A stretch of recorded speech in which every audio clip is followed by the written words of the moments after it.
Assalamualaikum warahmatullahi wabarakatuh dan salam sejahtera kepada semua anak murid cikgu. Bahasa Melayu tahun 2. Tajuk pada kali ini ialah minumlah air untuk cergas dan cerdas. Sila buka buku teks muka surat 51 dan juga buku aktiviti 1 muka surat 60 dan 61. Mula-mula buka buku teks muka surat 51. Jom belajar bersama-sama.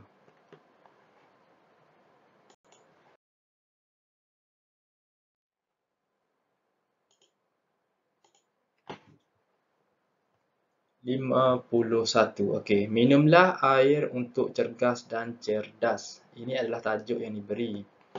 Jom kita baca sama-sama teks yang diberi. Air ialah komponen utama di dalam badan manusia. Kita digalakkan untuk minum air kosong.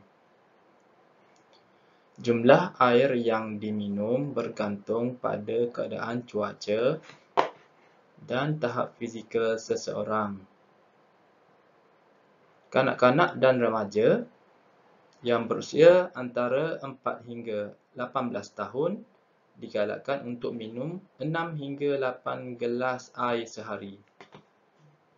Maksudnya kuantiti yang banyak. Untuk kanak-kanak dan remaja perlu minum air dalam kuantiti yang banyak, iaitu 6 hingga 8 gelas sehari. Kita perlu minum air dengan sekerapnya walaupun tidak berasa dahaga. Kanak-kanak yang kekurangan air akan lesu dan mengantuk. Keadaan ini akan mengganggu tumpuan mereka di dalam kelas. Oleh itu, minumlah air secukupnya supaya badan cergas dan otak cerdas. Okey, di bawah ini terdapat 4 soalan. Jom kita jawab sama-sama. Mengapakah kita digalakkan untuk minum air kosong? Kebiasaannya soalan yang pertama jawapannya akan berada di teks bahagian atas. Jom kita lihat. Soalannya, mengapakah kita digalakkan untuk minum air kosong? Air ialah komponen utama di dalam badan manusia. Kita digalakkan untuk minum air kosong. Okey, jadi jawapannya ada dekat sini. Kita digalakkan untuk minum air kosong kerana air ialah komponen utama di dalam badan manusia. Okey, jadi ini adalah jawapan untuk nombor 1. Soalan nombor 1. Okey, yang kedua.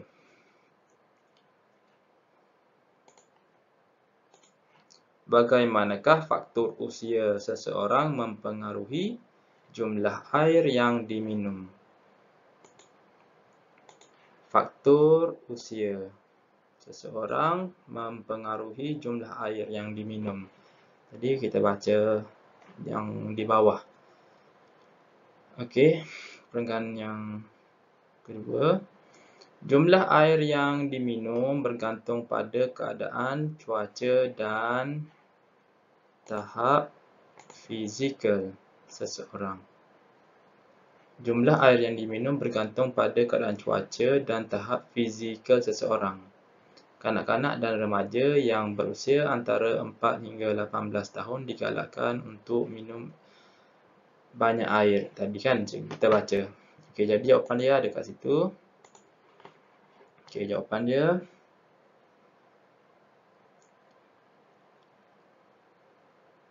faktor usia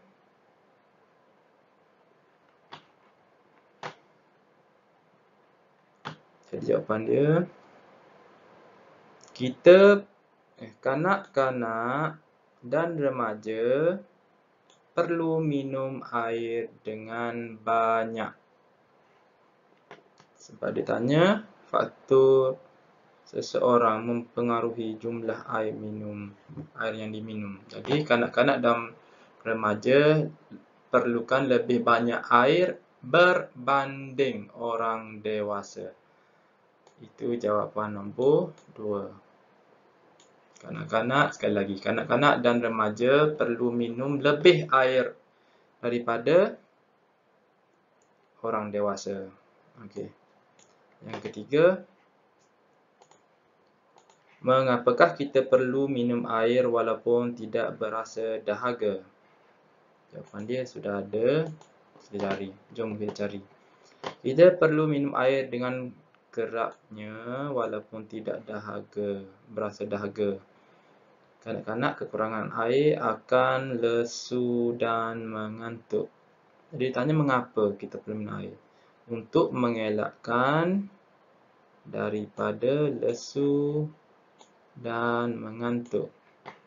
Okey, kita perlu minum air dengan banyak untuk mengelakkan lesu dan mengantuk.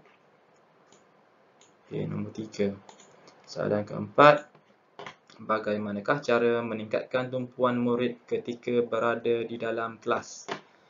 Keadaan ini akan mengganggu tumpuan mereka dalam kelas jika lesu dan mengantuk. Oleh itu, minumlah air secukupnya supaya badan cergas dan otak cerdas. Jawapan dia terus ada kat bawah.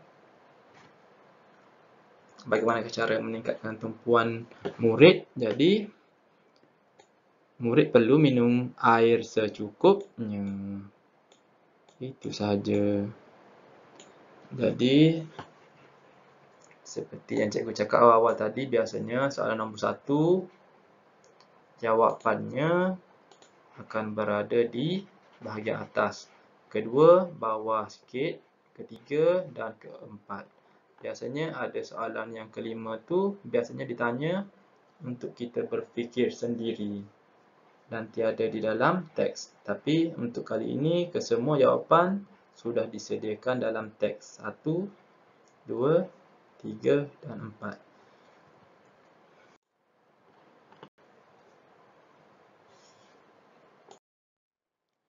Okey murid-murid, sila buka buku aktiviti jilid 1. Sila buka muka surat 60 dan 61. Muka surat 60 dan 61. Sila jawab dengan baik, baca dan fahami kesemua teks ini, kemudian jawab jawapan dengan betul. Cikgu harap kamu faham cara untuk mencari jawapan. Sehingga bertemu lagi. Assalamualaikum warahmatullahi wabarakatuh dan salam sejahtera.